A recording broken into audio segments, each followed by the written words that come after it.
Hi, this is Pete Ekman with RoboZone Podcast. We are exhausted. These guys are exhausted from winning some stuff. I'm exhausted because I was watching everything over the weekend.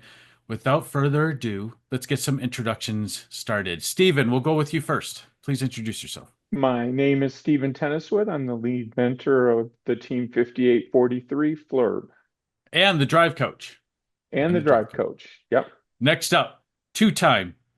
Go ahead, introduce yourself. Uh, Recently, 2025 Michigan State Championship drive coach for Strike Force. Thanks for having us on, Pete. And no worries. Jim, please introduce yourself. You bet. Drive coach for 67 for the past few years, and I think 26 years mentoring the team now. The hot team, if anyone's just catching on. Everyone should know that number. Everyone should know all these teams. But welcome aboard. First of all, congratulations for winning state champs here in FIM. Everyone else is jealous across the country. I'll get flamed on Chief Delphi. It's fine. I have a thick skin. But congratulations, guys. I've always said, me personally, as I've only done this for 10 years, so I'm catching up with you, Jim. I got to get a couple more decades under my belt. But I always want a Michigan State Championship banner in my build space more than a World's banner. For me, it counts more because I live in Michigan and I know how competitive we are. So, Steven, tell me um, your first. What did you guys do after winning the state championship? What was the first thing the team did other than cheer up and down? We had a Zoom meeting on Sunday to chat a little bit about our the weekend and everything that went on. Um, and we started talking about whether or not we were going to Worlds. So that's important. That's important. Yeah. What did the team come into a decision on? Well, we're fundraising right at the moment, so we're undecided at this time. Okay. So we think we're going to raise enough funds, but tomorrow afternoon at noon is our deadline that we've set for ourselves, and we'll know at 12:01 p.m. You got a GoFundMe going or something of that nature? Not that we'll get this out before then, but I'm just saying maybe I kicks in some money to get you guys to Worlds. We have our school district has a fundraising mechanism called eFunds. Okay. So yes, we are using that. It's a lot of people, a lot of support from the community through the eFunds, and a lot of support through the manufacturing and business community also. Good. So I'll get the information from you when I hit the stop button, and then I'll deposit some money into your GoFundMe because I or your eFunds, whatever your fundraising engine is, so that we can try to get you to Worlds. I'm always willing to help other teams try to get there, as I'd want that help too. So that's what first is all about, right? Yes, thank you. Cory, what did the team do right after you guys are kind of used to winning stuff, and the hot team too, and Flurbis too. But what did you guys do right after you guys got that banner? Oh, we had to pack the trailer and then we had to go home and then like driving home, registering for Worlds and trying to get the whole hotel thing figured out like on the road on the way back. Like there wasn't even a time to like breathe. It's like, oh, we did it. And it's like you're immediately into the next step of logistics and planning and what's going on and trying to get the registration fee done. And it's like you didn't even get a chance to like, hell, we probably had like the couple hours when we're taking pictures and stuff, but as soon as like they announce whose district is qualifying, we get these emails, it's like you didn't even get a chance to like get the moment before you're like, oh, world's gotta do that now and get all that logistics done.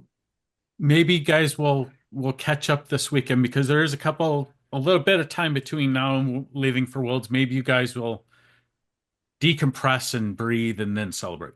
So we wish you to do that. Jim, what did the hot team do right after winning state Yeah, championship? yeah, pretty much echoes, what Cory said. We're basically straight into planning for the championship and getting down there and getting home, getting unpacked, getting everything ready. So no official celebration yet. We probably have time to breathe and do that after the season wraps up. So So I got it. Everyone's laser focused, trying to get to Worlds, getting everything ready, maybe improving some stuff for the robot. So I got a couple good questions for you, and we're going to start with you, Steven. Tell me what you thought about Reefscape. Now we know what the end is, right? You're getting trying to raise the funds to go to Worlds, but you've won one of the coveted banners across the country, across the world. It is the Michigan State Championship banner. But what did you think of Reefscape through the entire season? I loved the game. I mean, it was very fast paced, very spectator friendly, easy game to understand, but the complexities in the strategy were amazing. Um, I just I loved the game. So would you rank this as the top game you've ever played in first, or Um, I would say it's close to the top. Power Up was my favorite. that was a good Was my one? Yeah, favorite I game. liked Power Up. It was, teeter totters. Who doesn't like that? So, Yep. or the throwback to video games, right? We'll talk about Jim because I see some stuff in his background that very much brings up my childhood. He-Man is one of those things, man. I can't believe you still those things are worth some money, but we'll get there. Cory, now you and me have talked twice this year already, or three times. I can't count because we talk a lot. But what did you think from now that you got the Michigan State Championship banner? What did you think of Reefscape all the way through? We're not quite done yet. So we still got one more official week, right? Sure. But up until now, like the first district events is just execution. Like you're just playing your game. And we kind of foreseen this game evolving into how do you get the edge on other people once Coral starts getting done. We definitely enjoyed playing the game we did at States of just this hurricane monster of what we were doing. Of like we took care of our algae, we did like these super cycles with the ground algae and then super cycling and then going to the far side and stealing algae. It was definitely a new way to play from how we did it at district. So that was definitely an enjoyable change of pace for what we did at first Some two might districts. say the new meta, Cory. Someone might say the new meta. Sure. Sure, we'll go with that. Jim, what did you think? Now, I watched your event because I helped start the 70-50-16, which was at your event, right? So I had vested interest to watch your event. And what did you think from week one? Because you were a week one guy. Cory's not a week one guy. I'm a week one guy. I love playing week one. Week two at the least. But what did you think about Reefscape all the way through up until this point? Yeah, it's been, I guess, an interesting evolution, right? Maybe one of the games that I've seen change the most in the years I've been doing this, where, week one, it was really a very strong human load station, and still a lot of teams playing that, but really seeing kind of the Coral evolve into like a ground game, like into a ground pickup being, as you see defense coming in, that being much more, or less susceptible to defensive interference with a ground coral. And then really, kind of the next step on that is really, getting to the algae at the end, right? And really almost turn it into an algae game by the time we're at the state championship.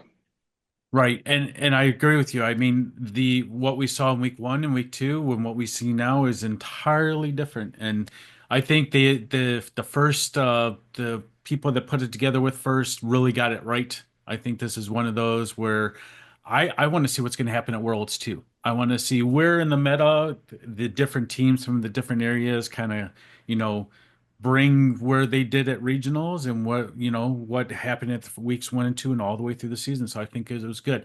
Now I heard the new theme is desert for next year. I didn't see it. I didn't see it, but it's interesting how we go from water to desert. So maybe they're going to continue to slow our swerve drives down, but I doubt it. So, Stephen, me, you, and Cory have something in common. We played at a week two event together at St. Joe, so we've seen each other. We've played with each other. I don't remember if I had a match with you. I definitely had a match against you because I remember that match. Um, but what does the team feel about the game? Now, we've got your input, but how's the team? Did the team really like this? Did the kids really, there was a lot of pressure on first for a water game. I'm using that in air quotes because kids, I commonly say water and electronics don't work, guys. They just don't. Not in this capacity. We're not playing with subs. But what did the team think? Like, what did the drive team think of the game? The drive team really liked the game. I mean, the fast pace um, fit my driver. He thinks very fast. He's a very smart individual. But just the fast pace and the dynamic changes that happen during the game, um, it suited us very nicely. And Cory, me and your drive team actually got to talk at St. Joe, but have they echoed the same thing you do? Do they have a different viewpoint? Did they think it was boring?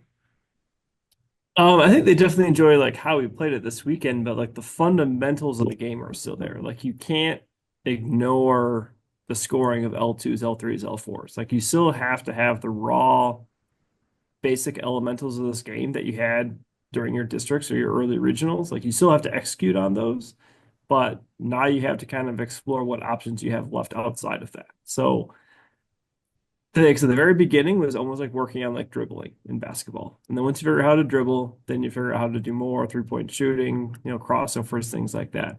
So you gotta like walk, and then once you figure out how to play the game on a basic level, then you can start playing on the level that we started doing at like district champs, where it's a lot more aggressive on algae. People are stealing algae off of our reef, Enigma, or they're hunting our ground algae, crap like that. So it's starting to become a lot more interactive, and you just kind of got to watch for it when people cross the field. People are going to get a little more confident. I was going to use I can't, you got to watch the words you use because kids will take it into a totally different direction. Jim nodded when I said that, so I got to watch. Let's just say they get a little more confident going and removing algae from a reef. That is not something I would feel comfortable with, but I can understand how teams would do that because there's only a certain amount. If I'm channeling my inner Clinton Bollinger, there's only so many pieces of algae Pete on the field. He would say that. He would say that. And he probably did say that going against you guys. So, Jim, what did your drive team think of the game? Did they mimic the same thing you would say, or did they have a different viewpoint? Yeah, I think they'd say they enjoy the game. I mean, it's a very fast-paced game. There's not too many times where an individual robot is, handling 20 items in a game individually, right? Yeah. So it's very quick, like lots of rapid pickup, score, right? In that regard, rewards a lot of talent there, and I think we've got a fairly young drive team. I mean, but they I think definitely enjoying it, and we're having a lot of fun out there with our robot. Now watching like I was texting Cory through the Saturday it was my birthday, so it was one of the first times I wasn't at States. Not just because my team didn't make it. It was nice to have a day, but I was still watching robots. So it was a break. It was on my couch and it was nice because then I could go to the refrigerator, but I was watching it all day, right? Your guys' alliance, I thought was very unique in the fact that you had a ground pickup on one, you had one or two that really did very well at the loading stations. You guys were a very well-rounded alliance, and I think that's one of the keys to success for you guys. But Steven, can you tell me what was it like to play on that field and going through the qualifications? Was it an up and down, kind of a roller coaster, as I call it? Was kind of just a trajectory upward? What kind of experience was that on your field? It was scary. I mean, being on the alliance with Cory and Jim and their teams was an amazing experience. And I think throughout the matches, we grew as a team. The strategy evolved and we became more of an integrated unit in our alliance.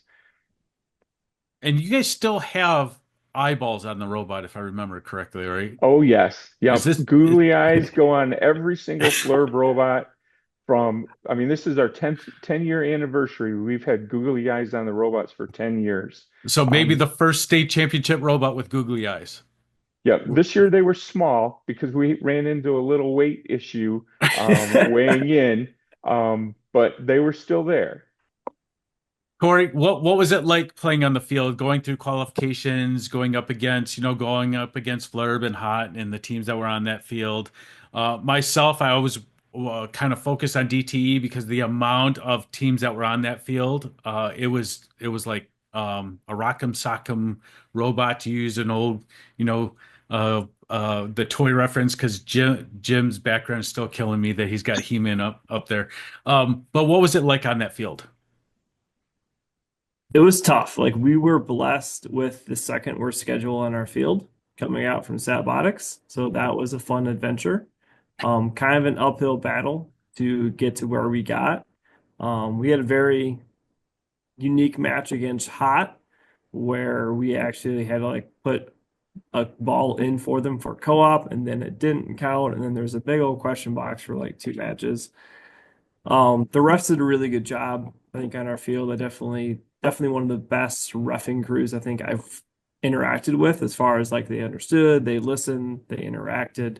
Um, so that was really nice. The field, there was a lot of duos we were really scared of happening getting together. So like the duo, well, I would probably be more scared of would be like Crew and like Brave Bots getting together because they would tandem really well compared to how like us and Hot would get together. But the rankings didn't fall that way, thankfully. So some really powerful duos I was scared of didn't team up. And then being able to get with Hot after what happened last year was like a revenge tour to Finn. It's like we had so much firepower on our 2024 alliance and not to be able to like put that on to other Finn teams. And then we got Hot this year, or they picked us this year and just be like, it was almost like a revenge tour. It's like, this is what was coming last year. You guys all got lucky with what happened, and now we're here to play. It was just meant to be, is what I just heard. It was just meant to Yeah. be. Jim, Jim, what was it? What was it like leading the assault on that field and then picking these guys to be your alliance partners? Well, yeah, it was real roller coaster for us. We had a pretty tough start where we were struggling a little bit. I think we lost our third match there, so we ended Thursday just kind of not sure where things were heading, and had a good strong comeback on Friday, right, and a good rally in a really close match against Strikeforce there, where man, it was right down to the wire, and yeah, the drama with Cory not being patient enough to let us get the co-op done. I guess he just couldn't wait. We You had didn't. plenty of I help on waited. co-op,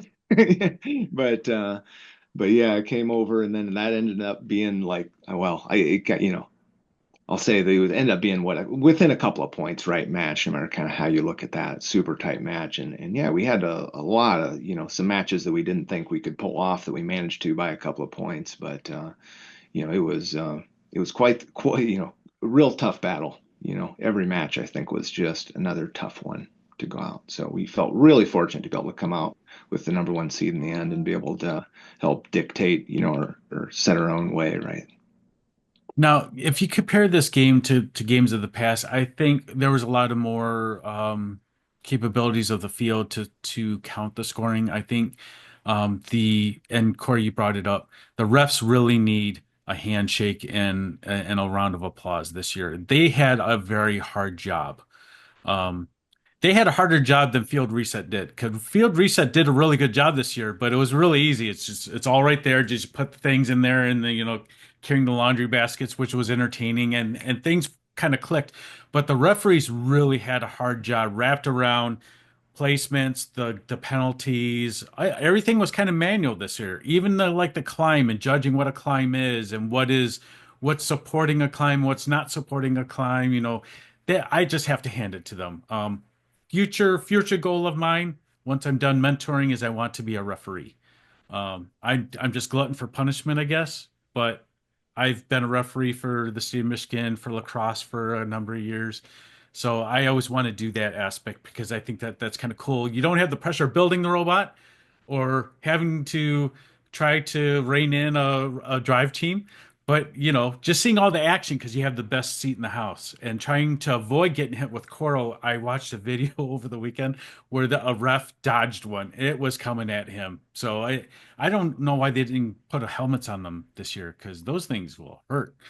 But Stephen, my next question for you guys is: what is one thing at the beginning of the season to the end of the season that you think teams may have underestimated as an importance?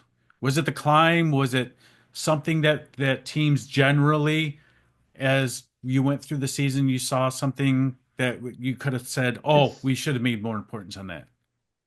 the evolution of the algae and how the algae's played. I mean, that was one thing that we talked about at length when we were designing our robot, whether we did an algae mechanism that could reach up into the barge or not.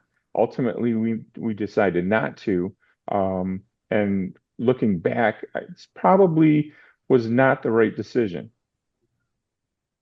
Yeah, I have a lot of respect for the teams that don't just place it, they kind of like catapult it in there. So they kind of those are entertaining because I like watching it. It's kind of like a shooting game, right? Because I betting next year is going to be a shooter game because we cycle through these things. But watching some of them just they got the right trajectory and it goes right in. And when there's not a ball there, they go in. But when there's a ball there, then they bounce.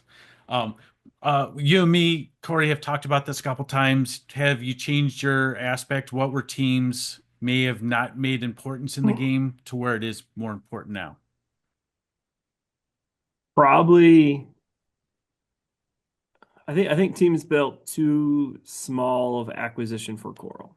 So having a small funnel or a smaller load to get coral, whether it be from the ground or from the load station, like you got to make same principles when you make intakes. You make your intakes as big as possible because you want the biggest part of your robot to get it, right? You want your funnel, and even for us, even our funnel isn't like the whole size of the robot. We're also like half guilty of this as well. Like you want a big funnel, right? You want a big intake. So teams that set out to have smaller funnels or like more of a wild sting type system where it comes through.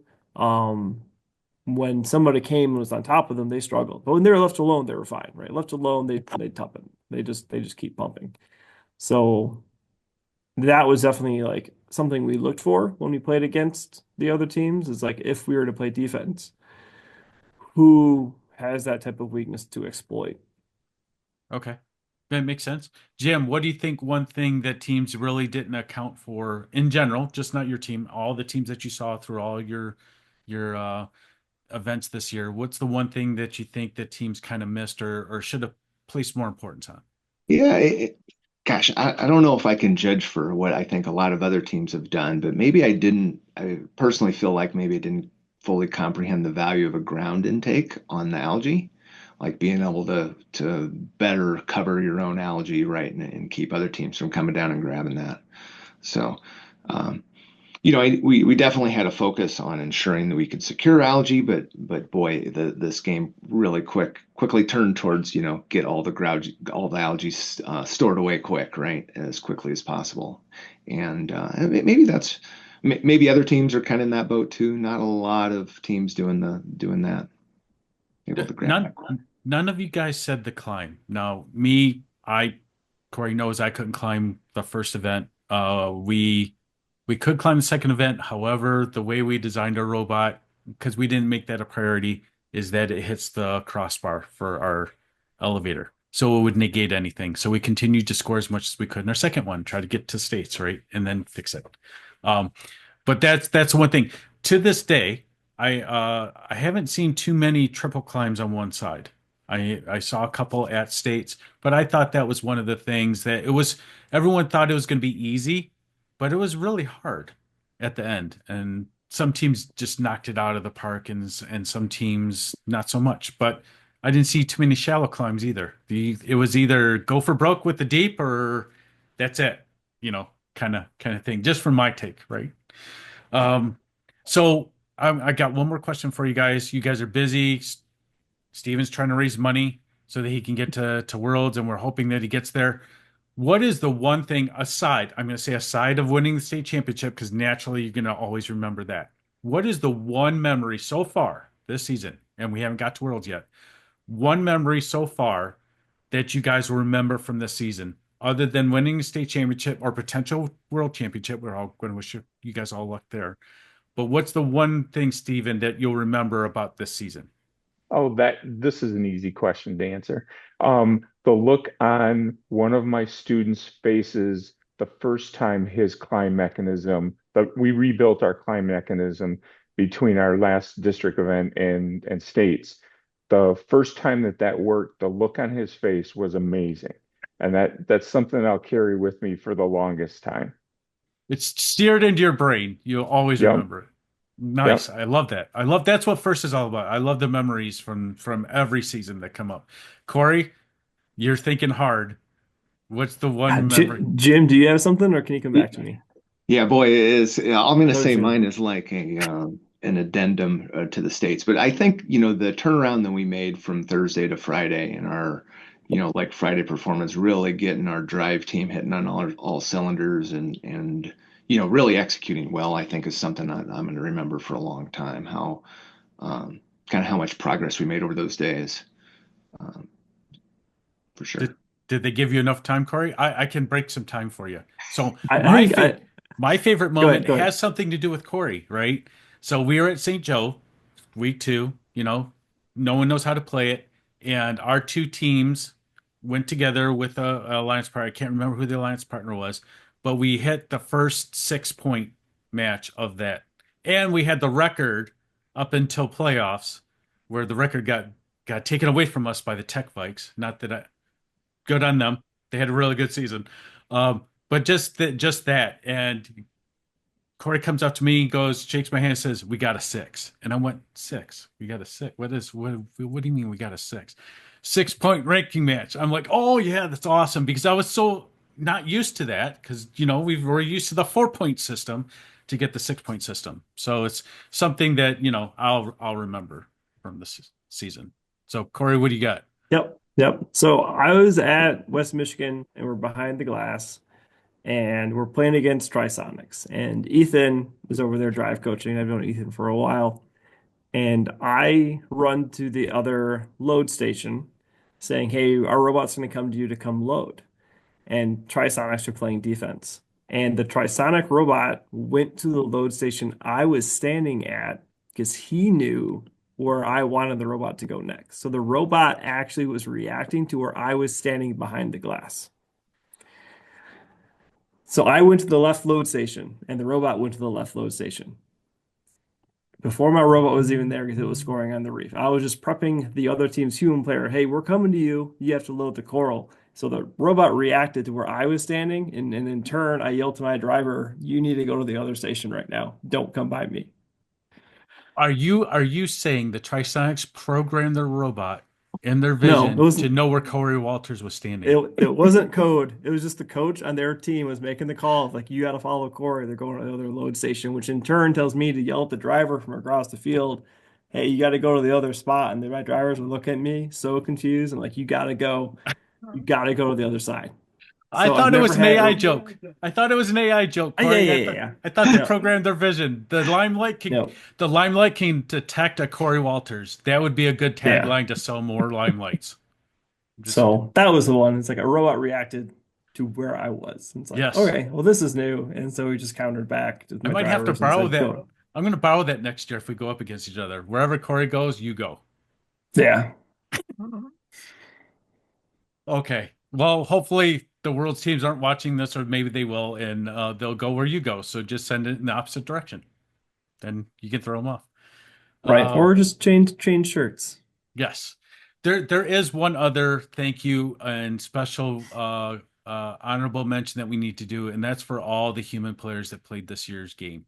There was a lot of pressure on those human players, being in the coral station, being on the LG, on the processor, trying to get the balls in there. A lot of pressure, not as much pressure as the 2016 season. Yeah, that was 16, right? Steamworks, two-time. That was 17. 17. Sorry, he would correct me because he won that season. Yeah, those people up there because they were there. But I mean, there was a lot of pressure on human players this year. So if you've thrown a coral down to a robot, thank you for what you do. There's a lot of pressure. Right. Yeah. The human player role is a thankless job because Yes, if you do anything thankless. wrong, you get yelled at. If you're perfect, no one says anything. You get yelled at. Yep. Do it faster. Okay. So as you sign up, tell us again who you are, what team you're from, and how we can follow the team. And we're going to start with you, Steven. But as you sign up, I want you to predict what the highest score, no penalty points, will be at Worlds. Wow. Um, I think it's going to be in the 270s. Okay. Okay. range. And You're who are gonna you and who are you? What team are you from? And how do we follow the team? I'm Steven Tenniswood. I'm from Team 5843 Flurb, and you can follow us on Instagram. Okay, Cory, you're up next. Yeah, my name is Cory Walters. I'm the drive coach for 2767, and you can follow us on all of your favorite social media platforms. High score for Worlds, I think you're going to be in like a 285, and this can be a qual match. It ain't going to happen on a playoff round. Okay. Too much defense in the playoff run, I'm betting you're going to say. Just too much, not enough algae to go around. Okay. Well, unless you're stealing it. There's a Cory Walters steal the LG joke. Which is why it's a qualification round. Exactly. Okay, Jim. Yep. You're bringing up the rear. Yeah, Jim Meyer, coach for Team 67 Hot, and you can follow us, I think, on Instagram is probably our main platform. And I maybe not as optimistic. I was thinking in the 270s, like low 270s is where I think we'll see high scores. Okay. No one said over 300, so I don't know if it's statistically possible, but who knows? I said no defensive points. So, well, I want to thank all you guys for coming on board. Steven, I'm going to get that link from you. We're going to wish you guys all good luck at Worlds. Take home a Worlds championship banner. Bring that thing back to Michigan, man. I want to see a Michigan team win that again. It's been a couple years. So bring that banner back, but good luck to you guys. Thank you. We'll try, Pete.